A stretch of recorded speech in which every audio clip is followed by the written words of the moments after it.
Hi all. Welcome to the Converge Games game designer discussion. Um, so Kickstarter just around the corner next week at the time of recording on the 23rd of June. And I thought it might be a good idea for us just to chat a bit about the Mad King's Ire and a few other bits and bobs about the Kickstarter and anything else we've got going on. So my name's Glenn, for anyone that doesn't know. I'm the founder and lead game designer at Converge Games. And I'm joined by Nick, who is our lawkeeper, game designer, proofreader. Wears quite a few other hats as well as that. And we have Dan, who you probably know from our Shattered Destiny Starfall stream. He's also one of our game designers and chief talker to people. Here's the one that will randomly talk to you at a convention and hand you a leaflet, probably because we've challenged him to hand out many hundreds of leaflets. I think at least 25 people I approached and went, "Do you like board games?" And it worked. They did like board games, and they talked about our board games. Yes. Yeah. At UK Games Expo, you approached numerous people and said, "Do you like board games?" Which and then they came over to our booth and they looked at our board games, and they loved the game. So Cool. Okay, so we've had quite a few questions from our VIP chats, from some of the other people involved in playtesting and such.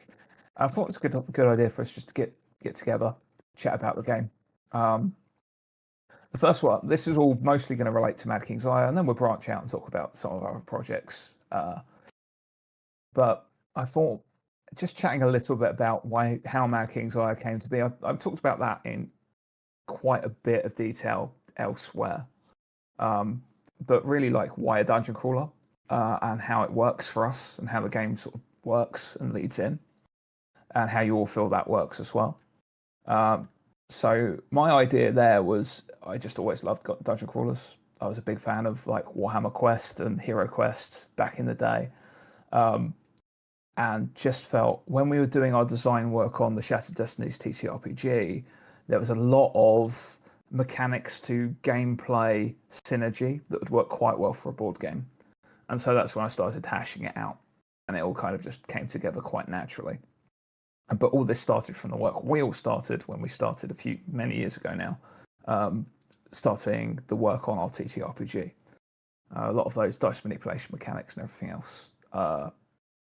How do you feel that translates? Because you've all worked on the TTRPG into the dungeon crawler.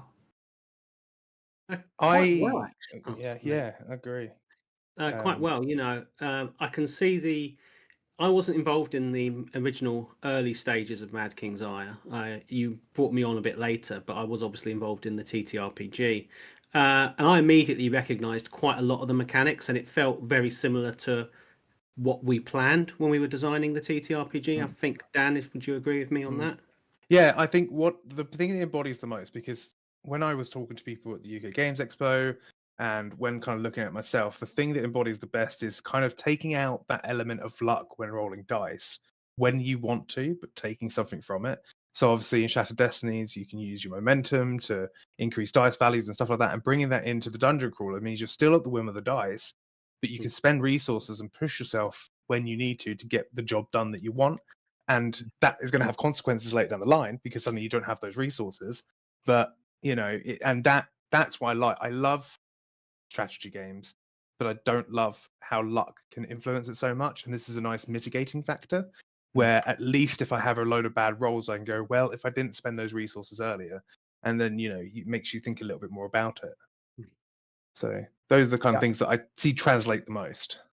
Yeah, and I think that was kind of one of my principles in the design. It was different. It was definitely one of the main things that I wanted to have, like that those dice manipulation mechanics, that almost risk reward. It's like, do I spend this resource to get extra attack damage in my attack, or do I save it for defense? It's having those little decisions you make and not being too badly punished if you make the wrong decision.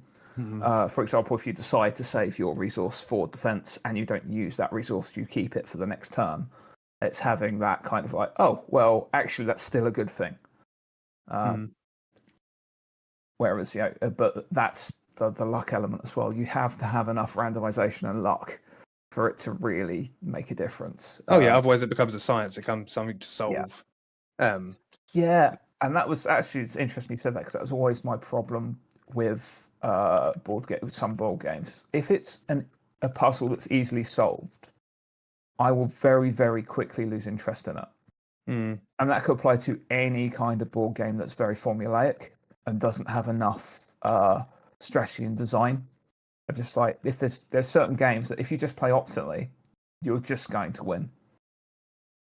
And then nothing crops up that makes you go, oh, hang on a minute, I need to think about this. We need to re-strategize because we've done things quite wrong. It's one of the questions we had asked on our VIP forum. Was like, oh, how can you lose the game? Because there are certain other dungeon crawlers which are very difficult to lose. And it's the point of, yes, it can get very much out of hand. Myself and Nick had a couple of games last week. And we very almost lost on the first task because we just went, we can do this, no problem. Charged through the dungeon as quickly as we could. And then didn't think, oh, hang on a minute, we should stop, we should rest, we should ease up a little bit.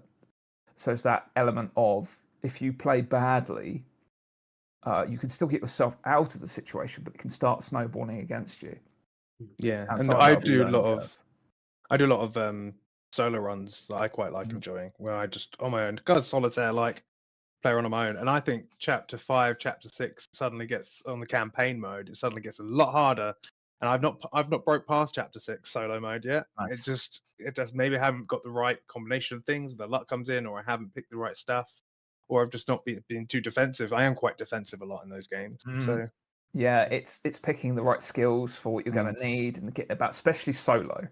And that was also touches on one of the other questions we asked a lot during our pre-launch campaign, which was about solo mode. It was like, oh, what's the difference of this game? Was it solo? To which I've always said, yep, you play it exactly the same as a multiplayer game. Solo mode is no compromises. The gameplay is exactly the same. The only difference is you're out on your own.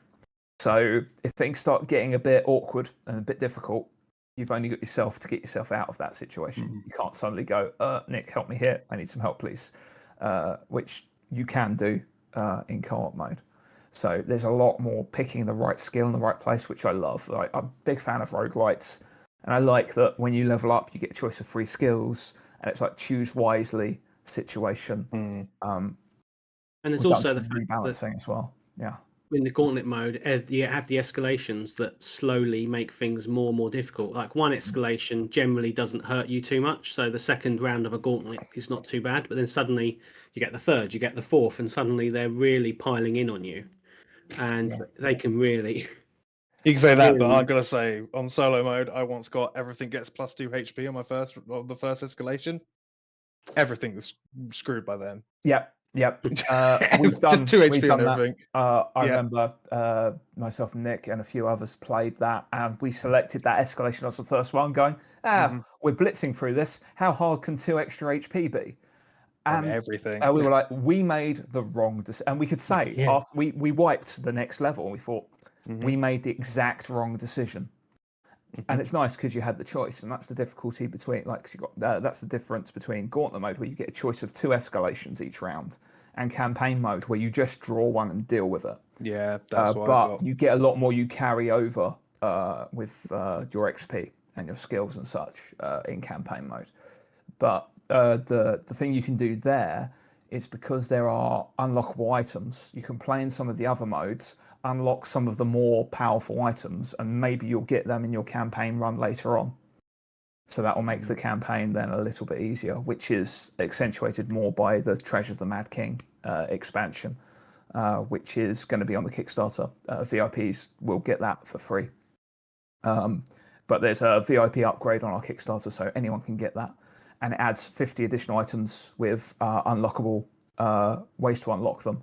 And they're all ways that will enhance your character in different ways. They'll open up new build possibilities. If you get a certain combination, things can go really well.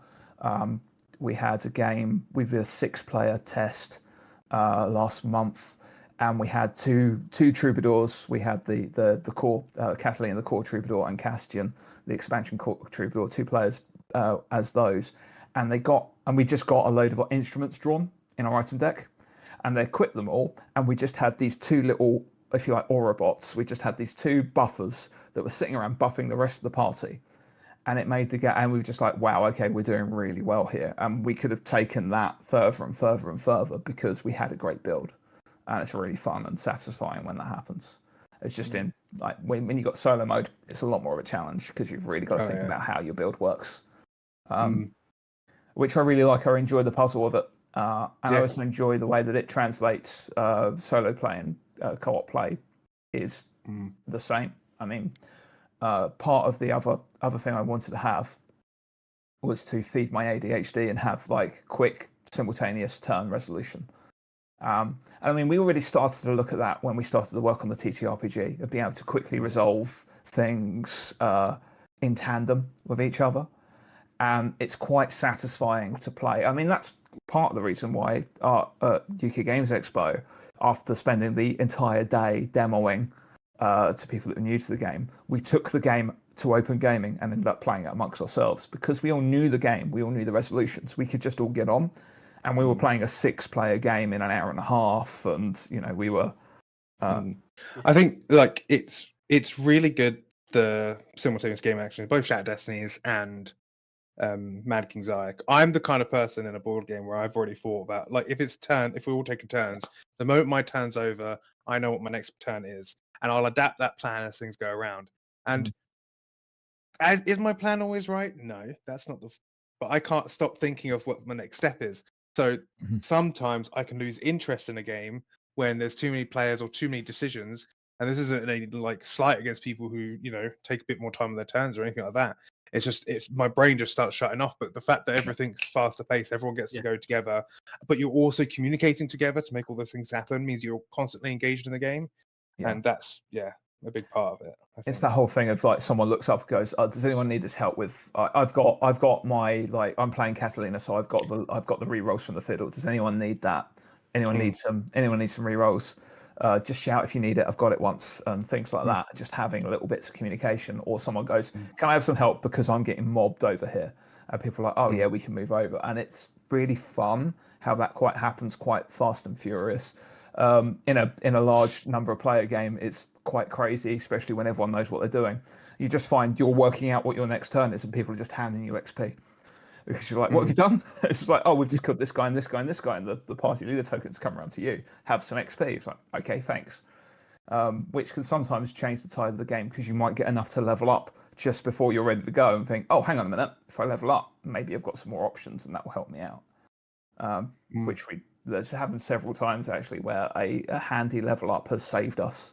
Being able to spend that XP whenever you want, I think, is a lot of fun as well. It feeds into the quick and simultaneous turns of the game.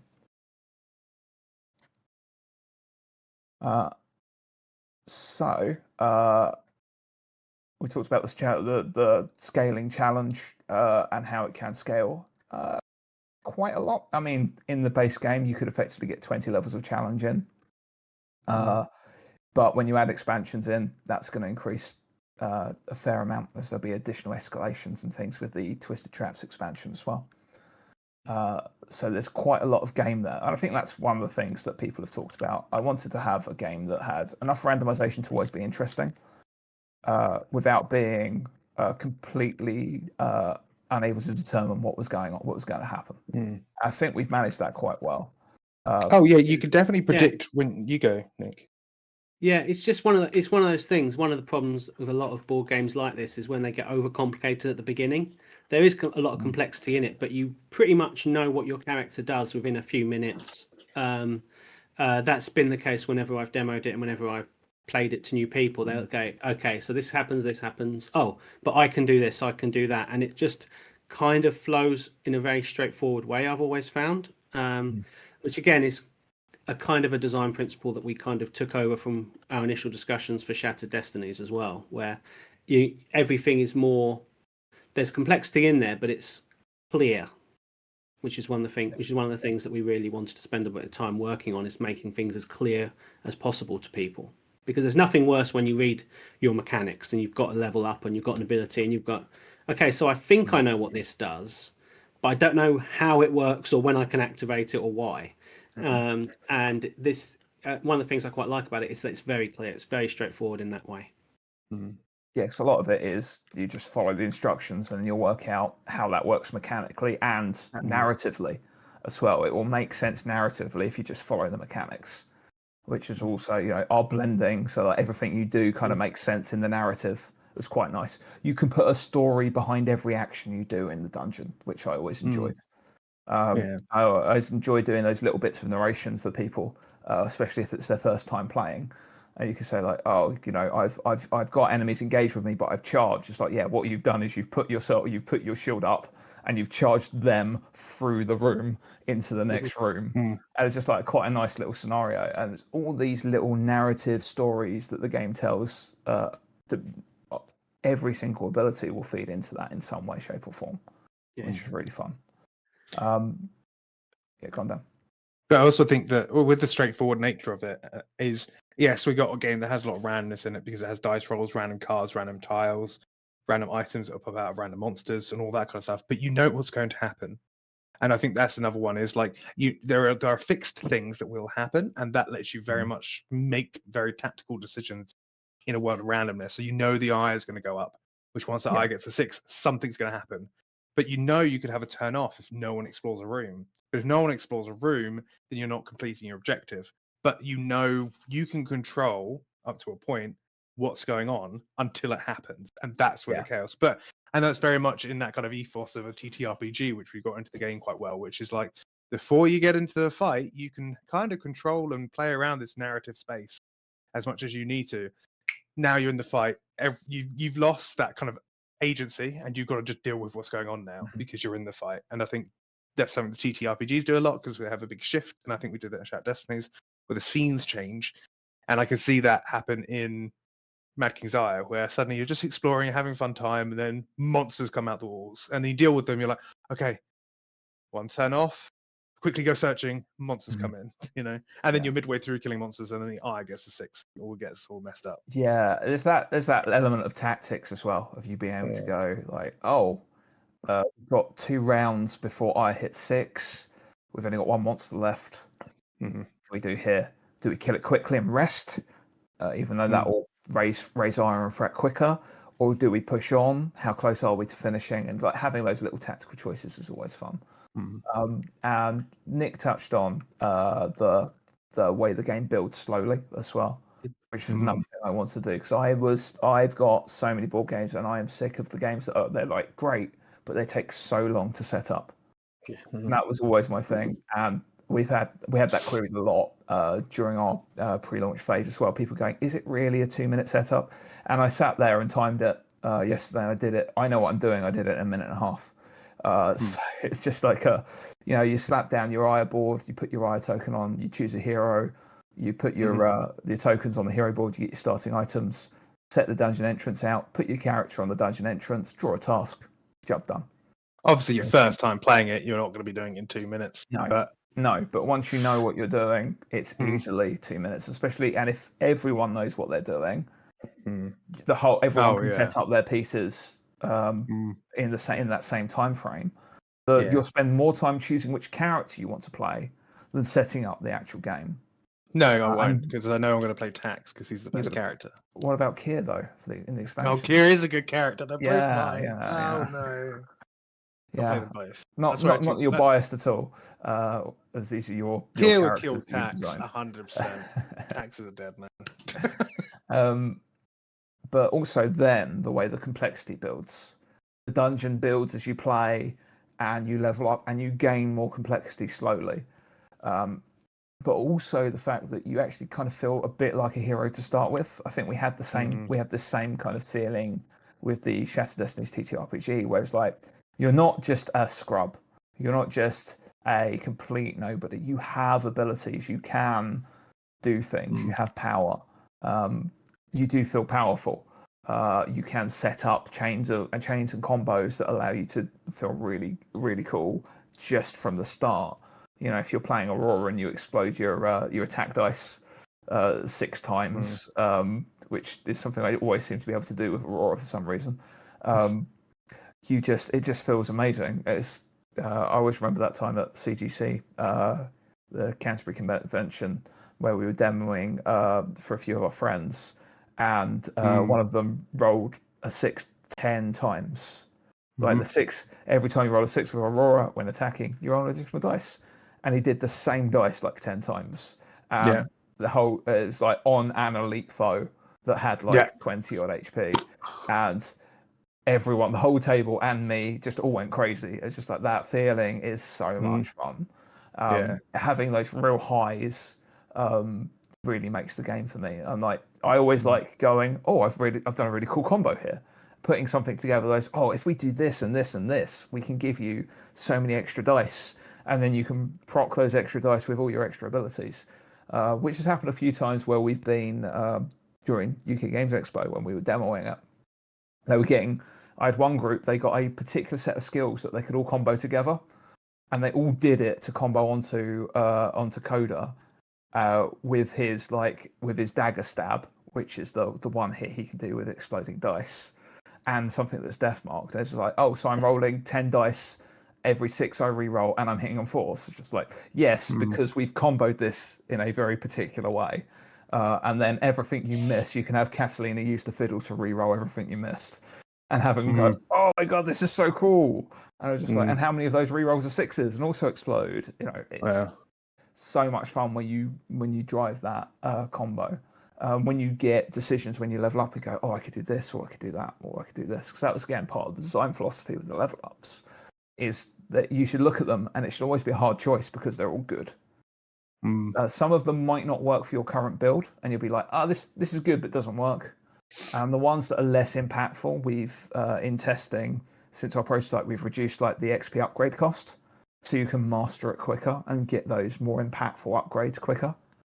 So it will feel like a tougher decision. And then we did the reverse on the IR cards. Is all the IR cards are nasty. And that's the ones that made you go, oh, that's fine. They've gone from the retail version, my friend. Oh, okay. It's none of them felt that fine in one player, but we'll see. There's a few of them that were like, you can weather them. There's a couple that when I've drawn them, I've gone, it's just, that's fine. I want people cursing me as they've drawn the cards. This is Glenn! Which is what happened. I got a random message from our friend B when you were playing at the weekend. I was like, oh, Dan must be playing Mad King's Ire with B because I just had a message cursing me. Like, why did you do this? It's like, oh, well, you know. And there's some really unpleasant ones going to be coming in with the expansion as well. Yeah.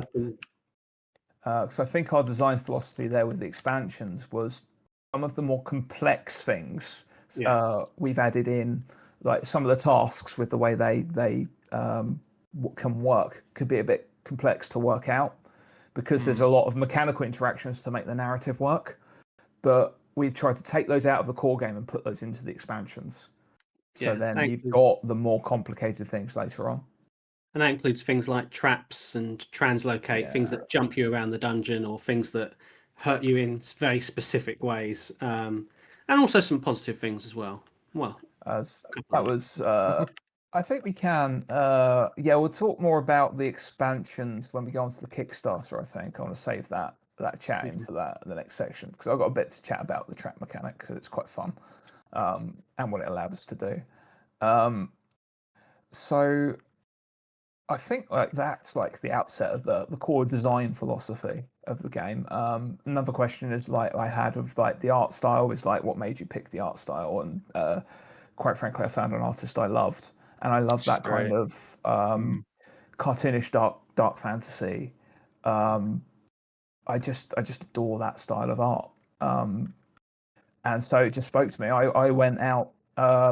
How I discovered our artist. I went to Comic-Con and I went looking for artists, and I just found one whose art just called to me, quite frankly. And I just went that is it. That is the style I have in mind. So I didn't really have a style in mind when I went into it. I went with an open mind and just found something that I loved. I remember in the early stages when we were talking about Shattered Destinies, and I was having to come up with like some art style packs, and we came up with like 10 different ways of that it could look like, and all of them got junked the moment you found an artist you wanted, which is what we actually want if you're doing an art style thing, board, a mood board. Yeah, and we have had people who love Lil Bluebird's work and have gone like, oh, I love her work so much, and have just like wanted to like bought our TTRPG book just because they love the art on the front, which is wonderful. And then they start playing the game and love the game. So what can you say? And that's really the art style was quite. I feel a bit blessed really that my first time out, there was one artist that was just and available for commissions and incredibly professional, and like I'd honestly been throwing her quite a few curveballs recently with us so close to launch, and she's been brilliant. She's like, yep, I could do that, no problem. It's like, great. I think there's something to say because I'm not the most like visually creative person. Give me some rules, great, love it. But give me like drawing, thinking of what things look like in my head.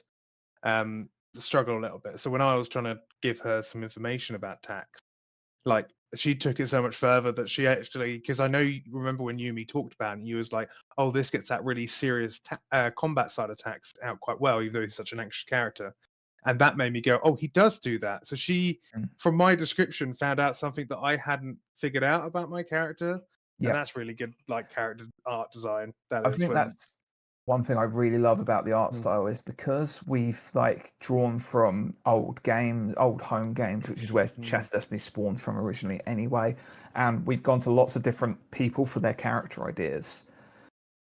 And she's really good at putting together people's different ideas. We've got these characters that look kind of like they have a story to them. It's not just I am, Bob the Human Fighter. It is not that there's anything wrong with Bob the Human Fighter. I'm sure he's a lovely guy. But you have all of these very interesting types of character with all these like little intricate details that's special just to them. It really feels quite great. I'm looking forward to doing more and more and more art as we go on. I feel blessed. I've got 2 in Mad King's Ire. You have. Yeah. We're gonna have to get some of Nick's old characters in there at some point. Yeah. That's, is there anything else you want to talk about, like Mad King's Ire in general, that you like about the game that you particularly want to speak about? I know we've already kind of talked about it, but I do just want to say how well we've kind of created. It's like I can't remember what the company's called, but the one who have meeples, and they kind of created meeples as their thing, and they can always refer to it and make them, and that it's one of their games because it has that.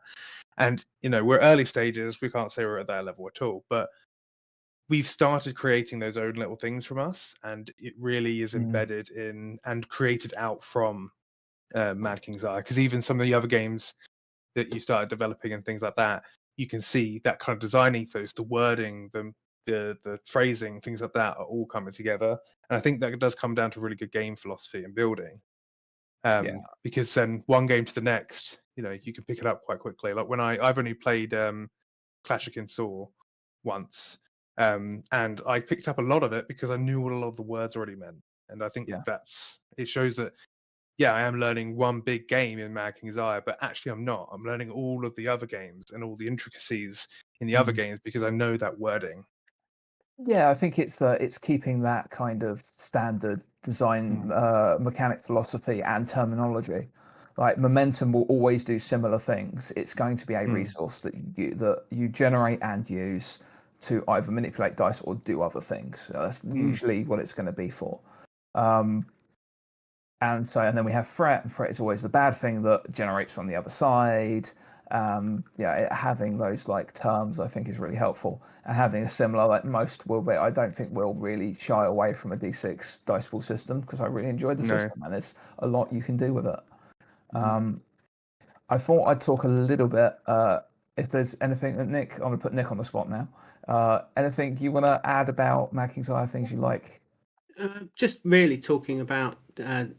I like the fact that there's a very clear narrative. As someone who's been brought on as a lore person in the stories, I've never been fond of games where I can't work out what I'm doing as a character through gameplay. There's been a few games I've played where I can see the theming, I can see the ideas have gone into that, but the idea and the narrative always feels very separate. While here it's embedded in. It's one of the things I really like. So the games I've really loved, I'm not going to go into detail on some of them today, but the games I've really loved have always felt I'm making decisions. I've got all this information, even storytelling through character art coming through. I look at the 4 characters in the main game, and immediately I've got a good idea of who these 4 people are, and I've got a pretty good idea of how they sort of play as well, which really helps, and it's the sort of thing that I really like. So that's really the sorts of stuff that I'm very keen on. I like something where there's a narrative. I can see what I'm doing. I can see the point of the activity rather than I'm just rolling dice to do point A and point B. That's really cool, and that kind of leads us on to something else I wanted to talk about, which is like how we write content. Because there's a few different ways we go about this, but my favorite way is the thing that we've developed over the last year or so, when really kind of filling out Mad King's Ire more. How I would do it before is I'd come up with a cool idea for something that would happen in the dungeon, and I'd add a mechanic to it. And we've taken that one step further now by getting Nick to go full Lore Master on it, and so like for all the expansion content, he's basically gone, this is a fun little room, here's a little narrative for you, and like, great, I'll give that rules. And so we've done this a few times in our other work as well, where Nick's come up with a cool narrative, and we've just written mechanics for the narrative. We've written a subclass because of the narrative. We have, which we'll talk about a bit later. Some of our other projects. Again, like Nick's given us the lore, and we've gone like, that's really cool. Or we could do this mechanic, or we could do this mechanic. So I found it really fun working with the two of you, just the way we work, because I think between us we kind of cover everything we need to make a really nice blending of mechanics and narrative. And sometimes this has happened a lot where we've been stuck for rules ideas. Nick will just suggest a narrative, and then we'll be there, give us a narrative term, and then we're like, oh, that makes sense, we can write this. And it's usually the narrative comes before the mechanics. I can't think of an instance where it's been the other way around. There's been a couple of times where we're doing like feats and stuff, where we're calling something, and then you'd be like, "That doesn't make sense. We were not doing that. So that's not right." How about we do this mechanic? But that's very much like we do this mechanic. But if you can't make that make sense in the narrative, it's got to go. So it's like the reverse way of doing it. It's like if you design a mechanic that you can then write a narrative for to make sense, great. But I think we did quite a lot in one of the other projects. That's part of how we write. Is we need to make sure the game's intuitive. So having a narrative that works with the mechanics, is like, oh, I know what they're doing, and then we can add subtext to that with like the deck the halls task in Mad King's Ire, which is just like, oh, you need to decorate the hallways. Okay, that sounds good, but to generate because to generate the resources that you have to spend to decorate the hallways, you have to kill enemies. So you're like, what am I decorating the halls with? And it's quite nice to be able to throw those things in and just have people playing the game like read it and then reread it and go, hang on a minute, that's odd. That's I understand what you've done narratively and I don't like it. It's always good fun. I've not actually read that card, so I just knew based off the name exactly what was going on there. So yeah. But again, it kind of makes sense, and we've done that a few times. Sometimes we'll throw curveballs in. But we do like our play on words. Nick loves his very film and media references. But I started that by throwing in a few different references, like in the arena. If you choose to walk away from the arena, the deaders and the foes in the arena chase after you because they don't want you talking about their club. Oh, I know that reference. So that's like I started the media references, and then Nick's gone, oh, it's okay to do these. Okay then. I don't want to see any of them, to be honest. Yeah, I've designed one card where I think I've I've slipped in like 5 different references to popular songs in on one particular room card. which I'm really pleased I managed to sneak in as many as I could and make it make sense. Because there's nothing worse than a reference that doesn't make sense in the world that you've created. Mm. You know, it's funny when you can see, I can see what the writers have done, but if it breaks the world building, then it becomes problematic. Yeah, you don't want to be like, haha, look how referential and funny I am. That's bad. It's just got to go like, oh, we just tossed a little joke in. Yeah, It's, one of my absolute favourites, and it's from Song of Ice and Fire, and it's literally written in their history book, where there's one of the leading families in it, which are in the main story, but this is like their ancestors. George R.R. Martin wrote one person Grover, then another person Oscar, then another person Kermit, and then after a while you realise, he's just named a bunch of them after the Muppets, which I thought was really funny, and it really felt quite intuitive, and it's one of my favourite references. And when it's just kind of like, it doesn't break your immersion as well. It's just a kind of like, if you think about it, it's funny, but really, if you're just in the narrative, it's just, this is just happening. Exactly. It's very kind of like, it's got that practic-esque referential element as well. Very postmodern in that regard. Yeah, I'm a big fan of Pratchett as well, so that's always gonna influence my writing to a certain degree. I don't read. You don't read? Yeah, I don't read. That's why you do mechanics. Crunch the numbers. That's why you make numbers work, and I do kind of like I straddle the middle ground because I love a bit of everything. I like it when it marries up nicely. And I'm just the story person. Not just the story person. Just the story person. And everything else.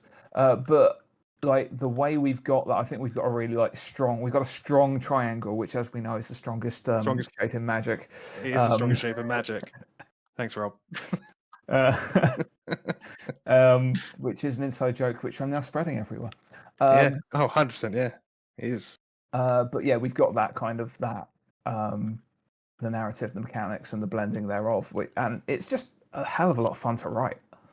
It really is. Like coming up with rules for a narrative written, or trying to make a rule set we like work narratively in a way that's still intuitive. I've really enjoyed doing it. I'm going to move on to the next step. After, of course, we've written it, we have to test it. How do we test content? And the easiest way is we've all got copies of Mad King's Ire. We all play solo. We all play with groups. We've played hundreds upon hundreds of games now. I probably played a couple of hundred just myself. And then we farm it out to our friends, our testers. We've got a really nice group of people who won't hesitate to tell you what they actually think. Yeah, which is and we really want that. helpful. Yeah, you don't want people just going, "Oh yeah, I liked it," and that's it. And it's like, but did you? Are you just humouring me? And we've got people that they don't. They know you want feedback because they want you to succeed and they want you to make the game the best it can possibly be. So we get, and sometimes they're wrong, so it's fine. Oh yeah. But that's it. But we do take all feedback on board, of course, and then we process it. And this is always thing, like usually players are very good at spotting when something feels wrong, but bad at spotting a solution for that. But we can take on like, you've commented that this doesn't feel quite right. Okay, so what can we do to make that? And I've done that several times with just some of the way we've written things, like how we've written threat generating on the cards. We used to have a rule in the rulebook. It's like, if threat generates, it increases by the number of heroes, and that actually limited us mechanically in certain ways. And we had people going, that's confusing. Why don't you just put per hero, one threat per hero? It's like, why don't we just put per hero? It's 2 words. We can fit that in. But it also means that we can add in choice effects that each hero can make, where they can add a certain amount of threat if they take the bad choice to not take damage, for example, in an Ire card. Then it becomes an individual decision. So it was really helpful feedback that actually led us to create more design space, which I really like. I haven't got too much to say about that. Yeah, it's a big rules thing that. And it was something we'll talk about probably later, that I always like to put in there is never make a rule that says this doesn't happen, because it just reduces design space. It's something maybe you get for like end of game or when you're finishing off, because it's nothing better than you're near the end of something and just being able to ignore it. But if you're from early days, you can just ignore things. You've limited so much design space. And when we get to talk about TTRPGs and stuff like that, it's something that I very much embed in a lot of things. It's terrible to just say, "Oh, you can't," because it reduces so much. That's it. I think we've done that a lot with like the passive skills that that give you a certain level of able to ignore certain detrimental tokens, but it's always like at the end of the round, remove a token, or at the beginning of the round, remove a token. So it's not, and because these tokens stack, you're not fully immune. You've just got this extra layer of protection, which you've decided to spec into, if you like. This is a choice you've made. You've taken this rather than a powerful attack. But it hasn't given you a full immunity. It's just given you more tools to deal with them. And doing that, it again opens up quite a lot of design space, which is always good. So I think we just love our games and play our games in the end. I still really enjoy playing Mad King's Ire, and have been playing it solidly for about 2 years now. I actually want to play more of it. I'd probably play it the least, just because I'm a bit further out than everyone else. But yeah, well, not Anna, the producer. But Anna's probably played it more than you have. Yeah, probably. Yeah. But I just every time, like, it was one of the things I was so happy for at the UK Games Expo, that you guys wanted to continue playing it, because I didn't play it all day because I was on the front desk, and all I was doing was watching games go on and be like, oh, I just want to play some of that. And it was nice that you wanted to when we got back. Yeah. Well, to be honest, I didn't get to play it much in the day. I mean, we had other people in the group that were really leading on that, but I was busy demoing the TTRPG. So it was good for me to play a bit of the game for a while with you all. Do we want to just chat about UK Games Expo properly before we go on to the Kickstarter? Just because this was our first time at UK Games Expo as exhibitor. I've been previously as a punter, if you like, and I always loved the atmosphere and the environment there anyway. You meet so many cool people, you see so many cool games, and talk to so many really talented and creative individuals. I found it quite infectious, but I feel like going there and having a stall with the team we had, which is just like such an amazing group of people, was really special. And it was really just so much fun from start to finish. Yeah, I really enjoyed it. I felt like the days went really quickly, but in a good way. We got so much good feedback from people as they came in and played our game, which was really what we were looking for. When people, I don't think we got one. I feel like I'm a pretty good reader person, and I didn't feel like we got any of the thanks, bye, kind of the kind of awkward or just trying to appease. There was always that extra effort I felt that people who played the game put in, just to reassure us that they did really enjoy the game. And that felt really good from having that kind of perspective of like, oh, we have made a good game here. People are very much into it. I think that's the benefit of UK Games Expo. Is people kind of know what they want out of. You have different subsets of people that are only interested in certain things. You have, and if they're not interested, they won't really stop. If they pause to look at what you're going with and take a second glance, then you know that this is probably something they're going to be interested in. You get them in a game. And it's just a wonderful, wonderful environment. I spoke to quite a few of our influencer friends and the YouTubers and Instagrammers since, and they're just all saying how like UK Games Expo especially just seems to be like that level higher for the atmosphere. It felt like that for me. It was my first time going there, so I'd never been to the NEC before, so it was a completely new experience. I was like, oh blimey, this place is absolutely huge. And it felt it as well, even on the setup day, and we were just walking through all these just massive halls, because we weren't at the very back, but it felt like it took us an absolute age to get from the entrance to where we're located. But yeah, it was really nice. It was a really nice crowd. Whenever people were interested to play the games, they always seemed to be really engaged. They knew what they were there for, and they liked what we were doing. And yeah, it was really interesting. But it's just so massive there that we had a lot of people visiting us, and it was barely a drop in the ocean on the actual total attendee. You know, Yeah. And then there were entire halls, which I'd never even went to across the 4 days because it was just too big. But that's not a bad thing by any stretch of the imagination. I mean, that was the thing. Is like I made a point of walking around with a couple of the team at some point. I think I walked around with Dan fairly early on, but then we got stuck. We got stuck. We got chatting with some people we knew from before from Mammoth Factory Games, who are amazing people anyway.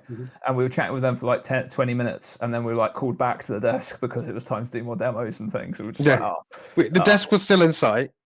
We could still see our stall. We barely walked away from the desk. And we'd done that with a few of the other exhibitors nearby. And it was really nice to do. I was just like, I wish there was more time. I wish we could have had more time to talk to everyone and get round and see other games and see other people.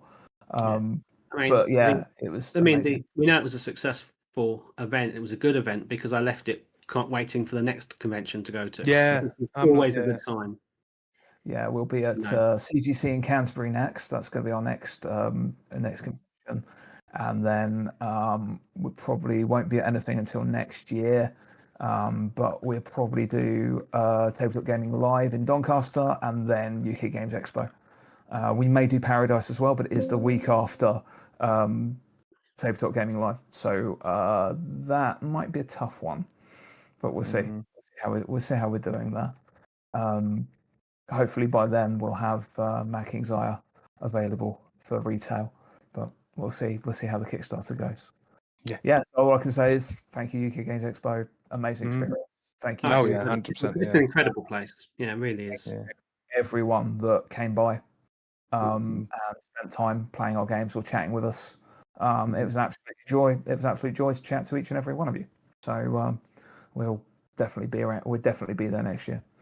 And again, we have such a fun team. It was lovely to have our artists there as well, who joined in quite a bit of the in our hijinks. Sometimes there were moments where all the tables were full and the desks were all manned, and I could just sit there and watch her work, which was amazing. Just like seeing, I can see how the sausage is made here. This is great. This is really cool. Because she was sitting there just doing more work whilst it was quiet. It was very, very cool. So yeah, just like thanks to the team in general. Obviously, we've got a very particular team with a very particular set of skills, and we just all gel, and it's always so much fun. So let's move on to the pressing matter of the Kickstarter. So big stuff. Big stuff. It was like you're sighing. Oh yeah, no, not my thing. This is labor of love, certainly getting this up and running. There's a lot of work myself and our graphic designer have been going all out the last couple of weeks to get everything just right. We've still got some couple of nice little tweaks, still waiting for a few little bits to come through to finalize. But we are going to be launching on the 23rd of June. And that's I'm gonna click the button at 4 p.m. UK time, which is about 8 a.m. Pacific time.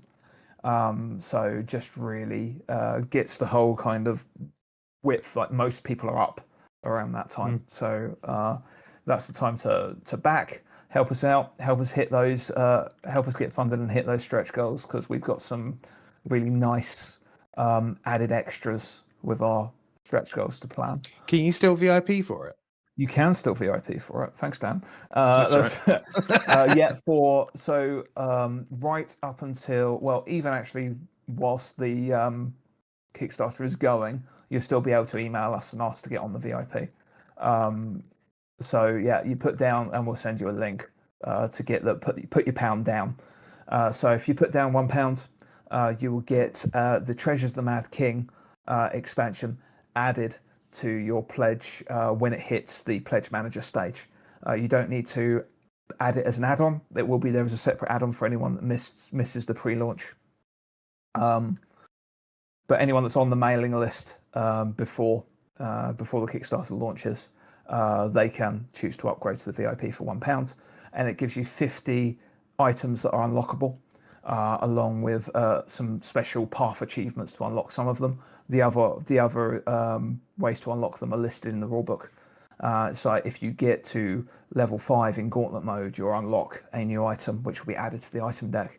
And these are powerful, build-defining items with some wonderful art, which our artist is finalizing as we speak. That's the last batch of art we're getting done now, as everything else is finalized. We're just on the last few items to go. And yeah, it's a great little addition to the game. It will offer so much more gameplay. It gives you challenges to fulfill, and then gives you rewards for doing it. So that will also be available for an add-on. If you've seen this video and the Kickstarter's already ongoing, that will be available to add as an add-on. Anyone that VIPs earlier does not need to add that on as an add-on. It will get added automatically to your pledge manager when we hit the pledge manager stage after we funded.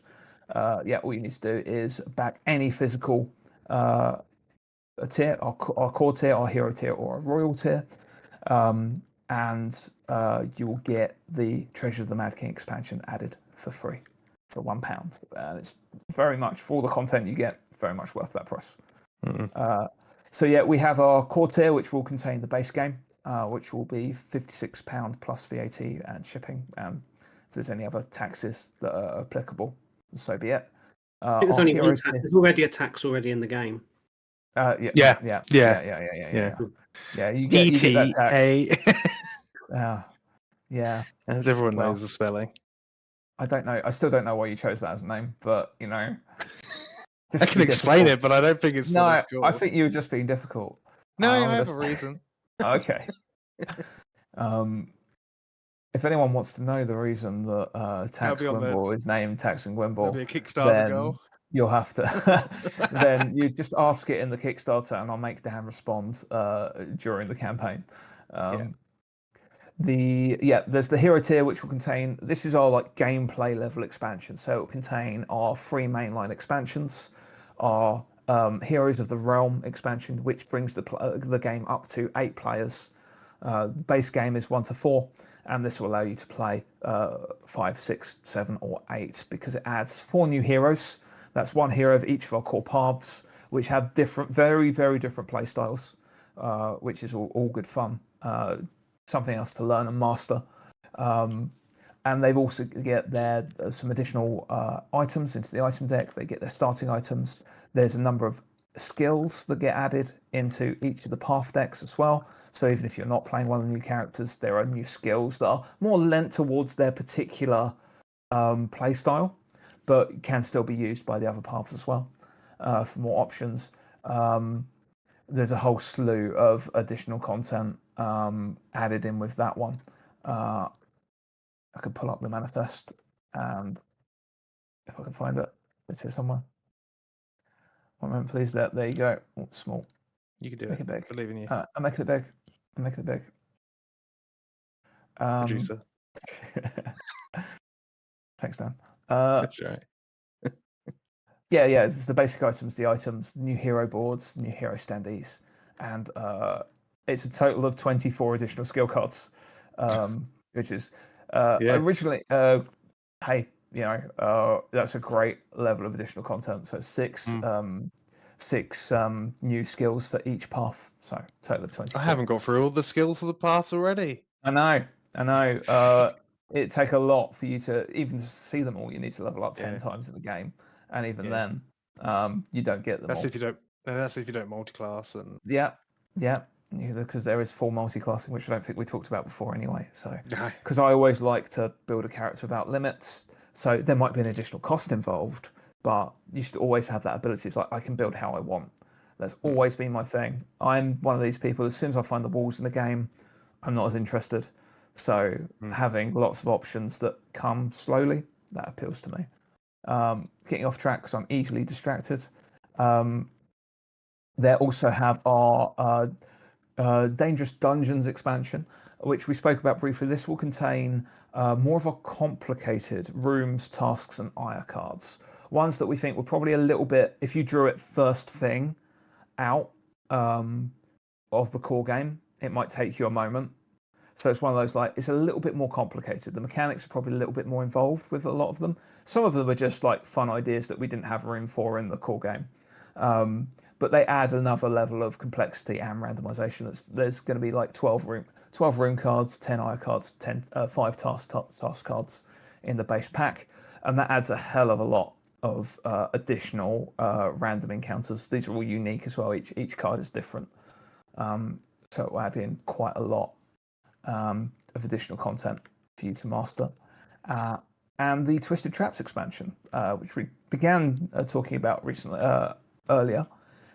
This adds a new type of token, a trap token, and a load of mechanics which mess with it in interesting and cruel ways. How the traps work is they are like hidden information tokens.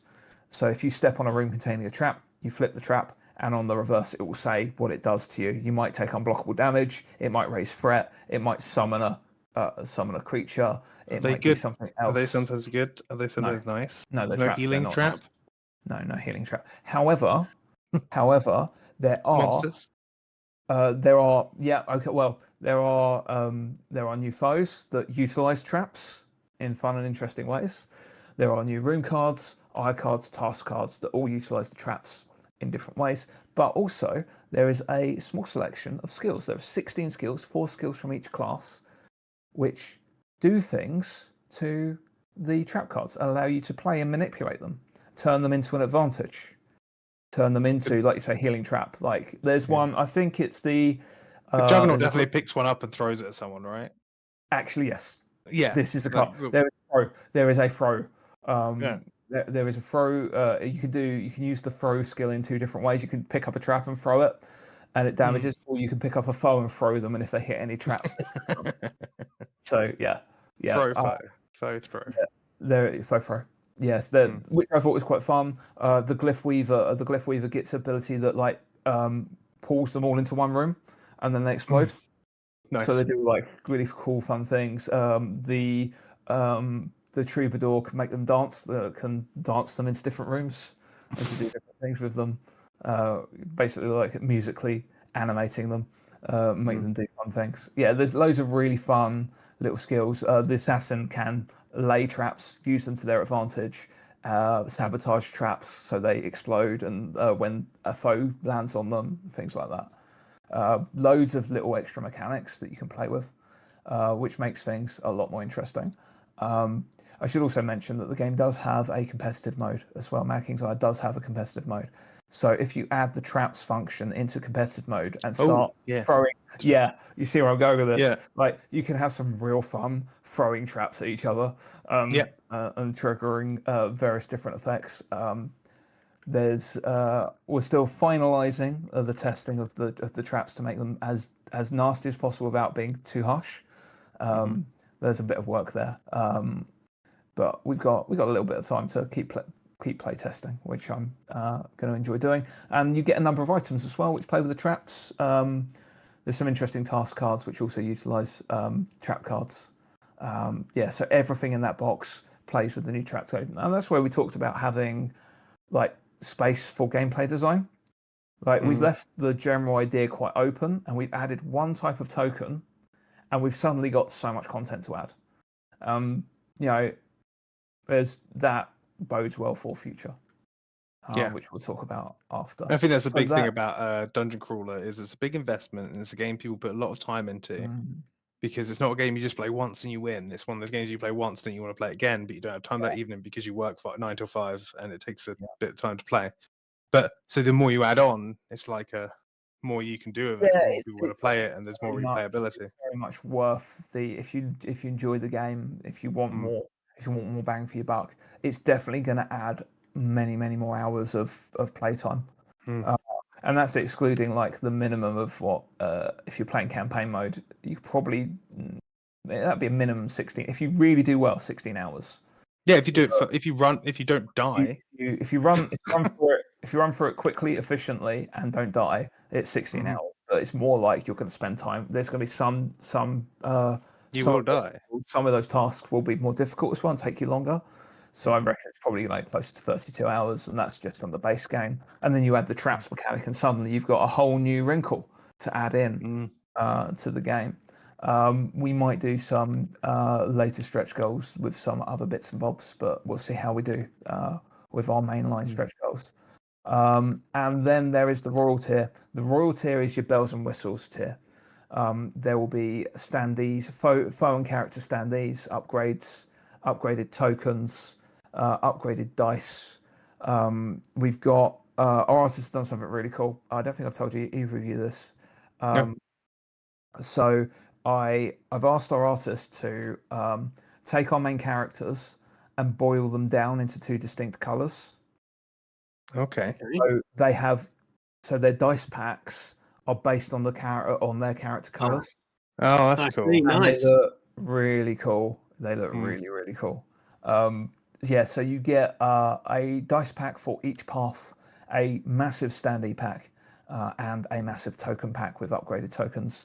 They'll be wooden to start. We might look at quick stretch goals going on. Still waiting for finalising pricing on those ones. So we'll see how we do on that. Has anyone got anything they want to add on the pledges and the tiers and the content before I? Buy, you know, Yeah. I'm the salesman, so this is my It- sales thing. Do it. I've already had I was explaining some of the content and the ins and outs and what's there. And I was showing if you do sign up to VIP before pledge, also you get access to our VIP Facebook group where you get little sneak peeks of what we're doing and what we're working on. And I sent some pictures of our standees, of our prototype standees, and I already had someone with the "Take my money, Futurama" meme. Yeah. Straight away being That's like, what you want. and they look really, really good. Nick's seen the standees, and they're Yes, just they their look prototypes. They They look pale in fantastic. comparison to what we can actually do. Yeah. But This is why we strategically released our Kickstarter for a month after UK Games Expo, because then more or everyone's have a less, play check in. more or less, Yeah. We did have people go to us and go like, when you're launching, launch in June, okay, and it's going on for 30 days, right? And they would do it. I could see them calculate. Yeah. It's like, how many paydays? Is that enough paydays away where they can say To their other justify half, this. Look, it's been a month since UK Games Expo. I haven't spent anything yet. Maybe I could just back this Kickstarter and Yeah. It doesn't really count because it's not a UK Game Expo's purchase. So I've used Kickstarter a lot in the past, and I still do. And I love the fact that you can spend the money today, and at some time in the future, you basically get a game for free because that money's already spent. It's gone. yeah, And you just exactly. get, It's like you know, cash. yeah. So if you get cash, it's a free game that's going to be free later, but then you can't give it to us because we don't get cash. But one day. Yeah, but it is, it's real fun because you just suddenly have this a box of goodies turn up, and you'd be like, oh wow. The beauty with Mad King's Ire is it will take after the initial setup. Obviously, there's a lot of punch boards because there's a lot of game tiles, but after that initial setup, after that initial like pack out of the game, which is always fun anyway, because I'm unwrapping all the things and looking at all the stuff. It's really quick to play. 2 minutes, you set up and you can go.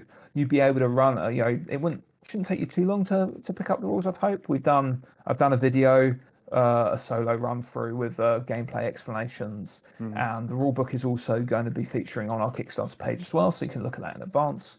And it should be, hopefully, fairly easy to pick up and play for the first time, and it will just get clearer as you play on. And so yeah, also with the play, it was obviously the put away, and as someone who plays this game on their own often, the putting away is so intuitive. Like no one had to show me how to put everything in the box. Like with all the inserts and stuff, it just everything goes away obviously, and then you don't have a load of little bags. That was again one of my design philosophies. So I've got so many great games that take so long to set up, mostly because there's no decent organizer, and it's not.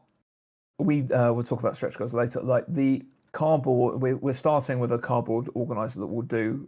It will be very similar to my original prototypes, which I think I've got.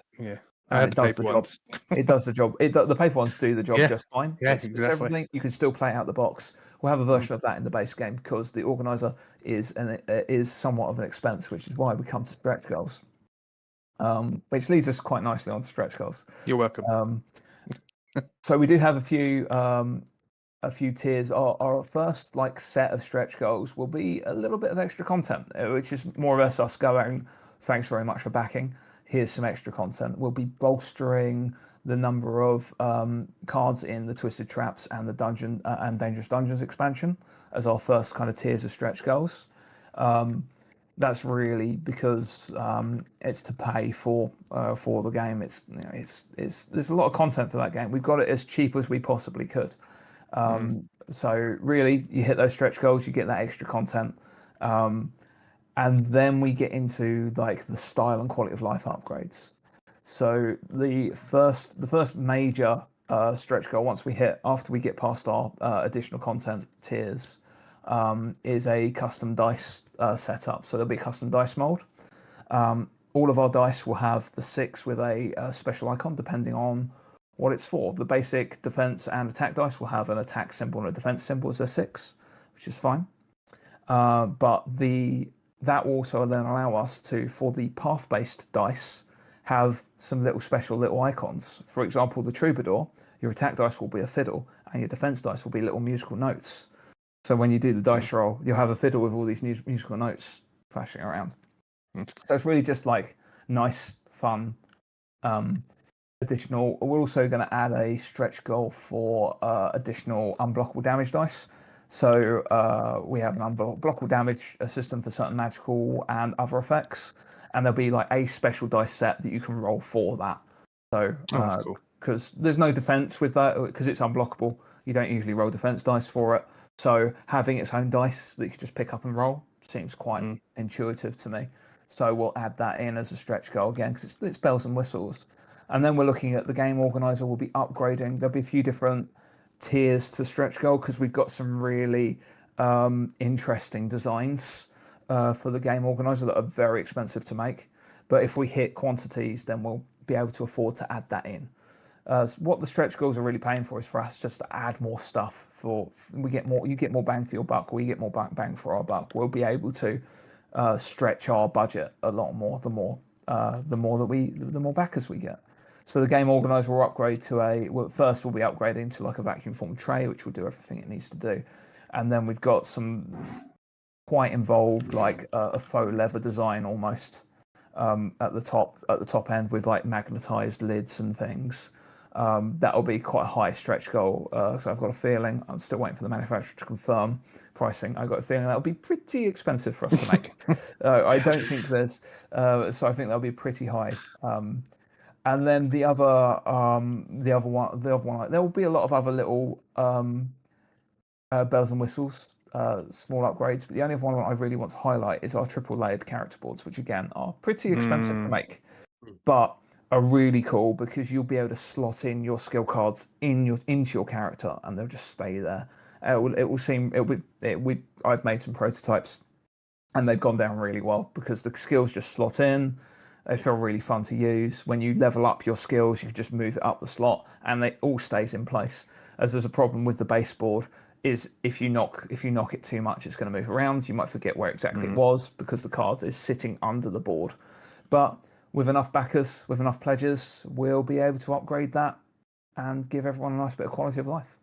And that will upgrade. If we hit that tier, we will upgrade all of the character boards in the game. So that is both the core pack and the Heroes of the Realm. All the character boards you get in the Heroes of the Realm will be upgraded as well. Nice. And we'll be doing component upgrades as well. If we do really well, we'll be adding more Kickstarter exclusive foes, items, rooms. We'll do extra packs, depending how well we do. But it's really getting in all the bells and whistles we really wanted, first and foremost.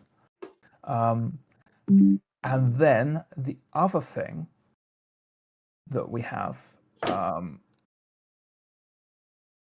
if we get high enough, is a new path. Which is something I've written. It's ready, but because of the general cost of adding a whole new path with everything that's involved, new skill cards, new items, new character boards, it's going to be a fairly high stretch goal. And if we don't hit it, maybe this will be a future expansion. So yeah, anything else anyone wants talked about Kickstarter Please back it, because I get a lot of the stuff pro bono because I've been helping on it. So if you back all of it, then I might get some stuff for free, and that sounds great for me. And I think that's enough of a motivator just to help for Dan. anyone, really. It's to Yeah, help thanks, me Dan. individually. Yeah. Yeah. On the other hand, you could back it so that you get this stuff that Alright. Glenn's been talking about, rather than Dan. Hey, if we're this for me is like the start of making a dream come true. It's like being able to. I've always been a game designer. I've always wanted to make games that make people smile. Like sitting back at, we did a local con. We had a room full of people that were playing our games. They were smiling. They were happy, and I just felt so happy and satisfied there. That was just like, this is what I want to do. So like, if the Kickstarter does well, that becomes a reality for me. And we can make more games, and we can make more content, and we can make more stuff. So that's really what it comes down to. This is not a one-off game. This is not a one and done situation. This is the start of a whole universe. We've got the 4 games, 3 more games entirely written and ready to go, with another 3 or 4 drafted out. And this is stuff that's been able to be done while we've been working 9 to 5 full-time jobs. I'm not trying to say that we're going to be quitting our jobs anytime soon, but the more this gets funded means the more we can fund next things, and gives us more and more time. If we can make this our full-time gig, then we can keep making even more stuff. So it's always the dream. I love doing this work. I found it so fulfilling. I've picked up so many new skills since I've started this. I think very differently. Yeah. You use a brain in different ways. Yeah, I just feel so much more satisfied than doing my day job. It's just it's what I want to do, and I'd love to be able to bring more games out to continue to make people smile, and sometimes curse my name when things don't go when they get a particularly bad IR card, which is always great fun. So yeah, if you can back, if you're interested in a very well put together and undesigned dungeon crawler, it's really worth a look. The Kickstarter trailer is now out on our launch page, so take a look at that. There are videos. There are 2 videos. We had Adam from Die Rolling, who's a great guy, who did a playthrough and had a great time doing that. And I've done one too. We should have some more content on the way as well. So please check it out and back us if you. Links will be in the chat. Links will be in the chat. Anna, producer.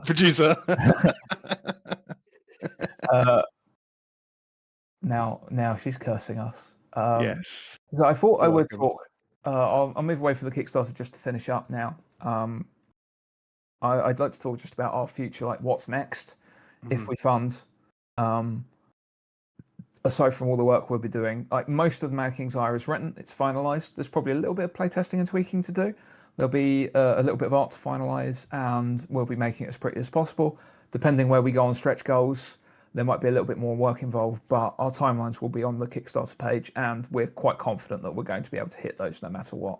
Yeah, the game is there, basically. The game is there. We've done the work, and so then it's what's next? What are the next things we're working on?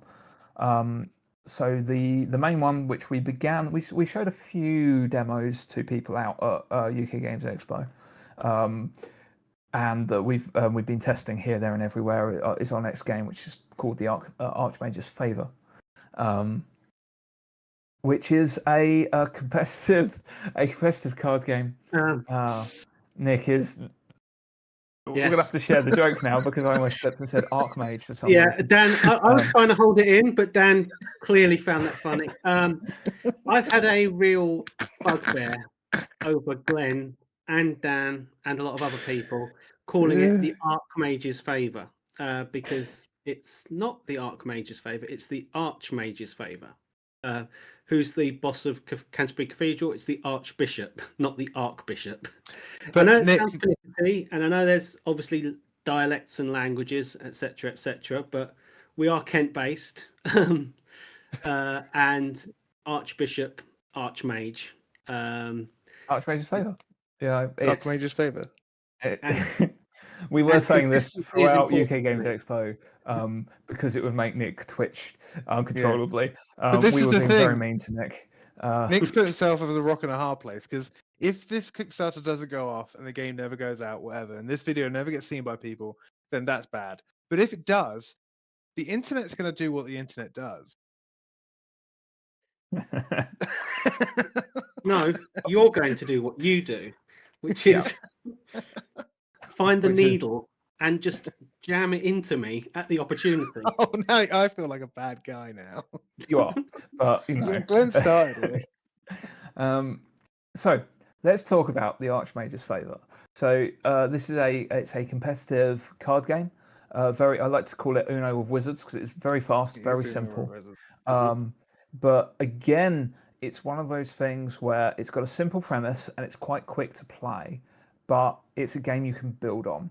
We've written so many expansions that just add wrinkles into the game, add new ways of playing, add different ways of going. So on our next big Kickstarter will hopefully be the Archmage's Favour. And there's a hell of a lot to come with that. I'm really excited about it. It's a really fun game to play. It's one of those games, when we've been doing the Mad King's Ire playtests, we've started the day with a game of Archmage's Favour. And after a full day of playtesting, everyone still wants to finish the day with a game of the Archmage's Favour. Yeah, it's one that perfect 10, beginning of the 20-minute game, and it just feels real fun. Sometimes shorter, depending on how ruthless you're being. But it is one of those games that's really quick to pick up, really quick to play, and just fun. And it's one of those games where you're going to curse your friends, and and laugh as someone puts together a combo gameplay that you then ruin. It's great fun. I'm really looking forward to start putting stuff out about this. We'll be previewing this quite a lot at the Canterbury Gaming Expo. At the Canterbury Gaming Convention in August, which is our local convention in Canterbury, in the UK. If you're local, come by. We'll probably still be playing Mad King's Ire because we love the game. Of course, But this will be our first big demo showing of the Archmage's Favour. And this will be one of those games where we'll be able to show it to people and we'll have an open play table at the back of our area where you'll just be able to pick up and play it throughout the day, because it is that easy once you know how to play it. I think it's impressive that Mad King's Ire you can get together in 2 minutes. Archmage's Favour, just slide a deck of cards out of shuffle. You shuffle the deck, you deal it out, you're ready to go. And then if you want more complexity, there's so many expansions. Sometimes I hear about an idea, Glenn, and the next thing I know, there's 6 expansions for a game. Yep. I've got a problem. You do? I make games. This is apparently what I did. I made a prototype in 12 hours the other day as a thought exercise, and it's actually pretty good. So this is. Is that a new thing? Oh yeah, I did that the week of UK Games Expo for some reason. Probably should have been sleeping, but I didn't. Yeah. The game. Yeah. See how it goes. But that is our next one. But we're also we're continuing our development of our TTRPG. So the Shasta Destinies TTRPG, the digital edition is on our website, available to buy, and it's got there's some mechanical overlap with the Mad King's Ire. If you like a TTRPG, it's very much it gives you all the mechanics you need to play the game, and also gives GMs all the tools they need to make the game. There's not a lot of setting information. It's more about getting the game, playing the game. It's really good for people that like to homebrew their own worlds at the moment. But we are working on more involved lore docs and details as we go as well. But we're also taking a lot of our philosophies that we learned from Mad King's Ire and the Shasta Destinies TTRPG and putting it into a 5th edition rulebook for Dungeons and Dragons. 5.5. Mainly based on 5.5, but you can very easily translate. It translates to 5th ed. I think this is my favorite. So easy. And my more involved project. Well, that was very much the 3 of us doing our thing. Yeah. We had the lore, we had the mechanics, and this. I'd probably save in-depth discussion about this for another time because we can and have talked about this quite a lot. but taking a lot of our philosophies of game design from Mad King's Ire, what we learnt from our Shattered Destinies TTRPG, and giving it out to the wider Dungeons and Dragons community. It's got a really fun way of building characters. It's got new and interesting ways of putting things together, more origin feats, along with subclasses and a new class as well. And it does serve as a lore primer for the Shattered Destinies world, the world of Kinsaw as well. So, yeah, it's based around backstories, really. Yeah, that's Getting it. a character, someone who would Enhanced actually go Origins and- for a reason. Yeah. Yeah, very much. It's all about a more involved, I say more involved, but still intuitive way of building a character. I think you could probably build a character quicker because you work through a list of choices that slowly build your character together. I'll tell you what did happen. You know, when after B sent you that cursing message, she then rolled for her character using the primer for the campaign I'm going to be running.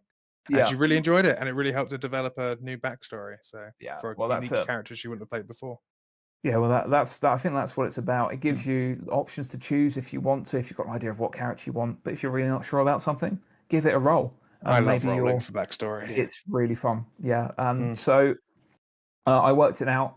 Before it's like 3 million unique combinations, more than 3 million unique combinations that you can produce, and so that's quite significant, and that's not counting the class you choose to play as well. Yes.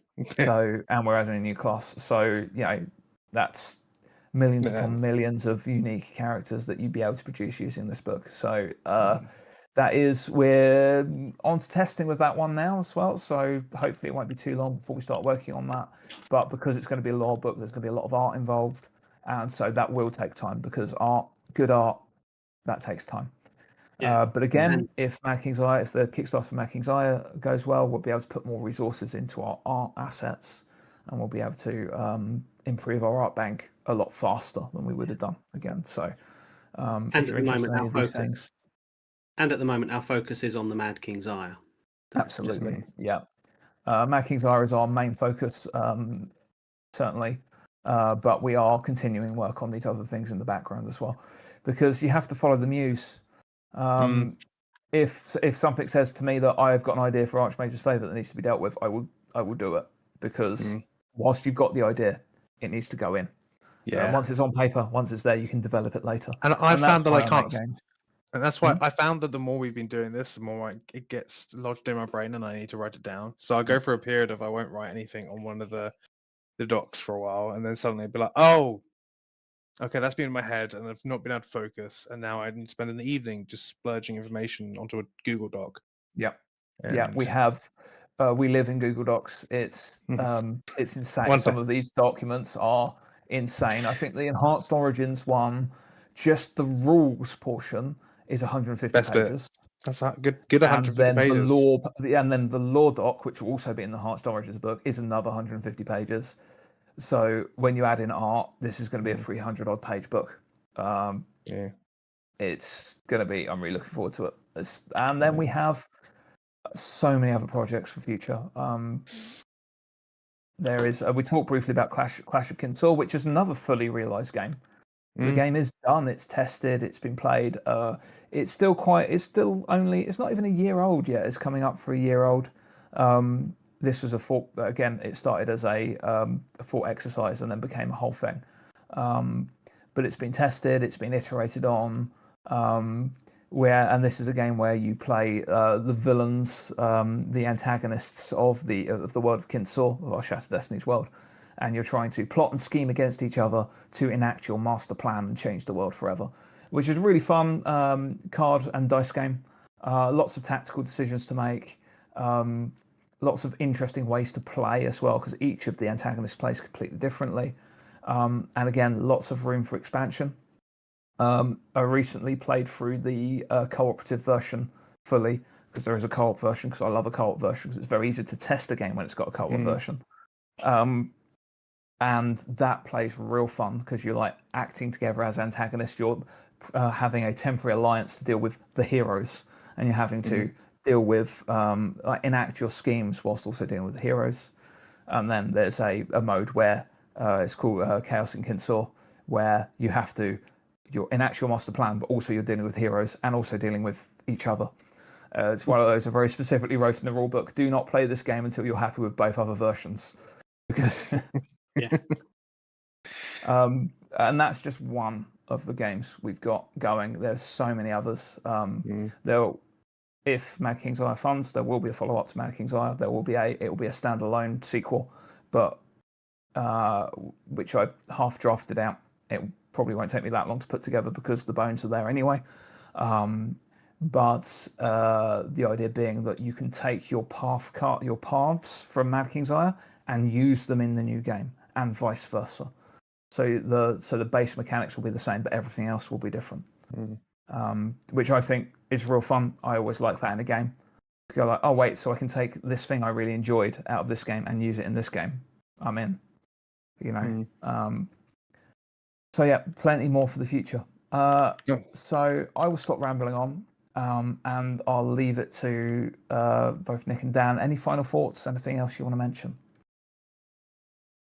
I think that, yeah, we've got so many things on the board and so many things running at the moment. I really, I know I joked about, oh, then I get this free stuff, but to be fair, it's not about that. It's so we can keep working on stuff.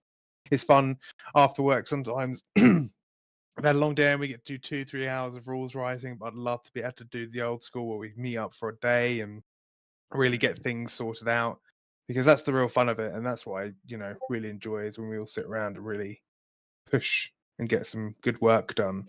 And I just love I remember when we first started writing Shattered Destinies, and we spent like half a day talking about dice and the different percentages of different success rates. And rolling dice, dice.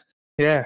And playing little scenarios out. I never thought I'd enjoy talking about the percentage chances of different dice rolls as much as I did in that conversation. And the more of that I can do, personally, the better. And I enjoy watching people play the game, getting the good feedback, seeing people laugh and cheer when they roll dice and get the result they want, or go, because they didn't, but laugh about it. And that's something we got a lot from Mad King's Ire, that I think, if nothing else, the game has an emotional reaction from people. And if that's not a good game, I don't know what is. Yeah. Nick? I'm just really excited to see what comes next. We're in the reads of a bunch of different stuff at the moment, and it's just really exciting seeing everything all come together. So that's the way I'm at. I'm just really excited for where it goes next. It's been an utter joy talking to people in the gaming community as well, both influencers and people that just love a good board game. It's been amazing, and long may it continue. So if you want to support us, if you want to make our dreams a reality, and get yourself a really cool dungeon crawler at the same time, please do back our Kickstarter, again launching on the 23rd of June, 4 p.m. UK time, which is 8 a.m. Pacific time. Please do give it back, and hopefully we'll see you on Kickstarter Day, not long to go now, and we'll see you all soon. Bye. Thank you very much all. Bye. Yeah, bye.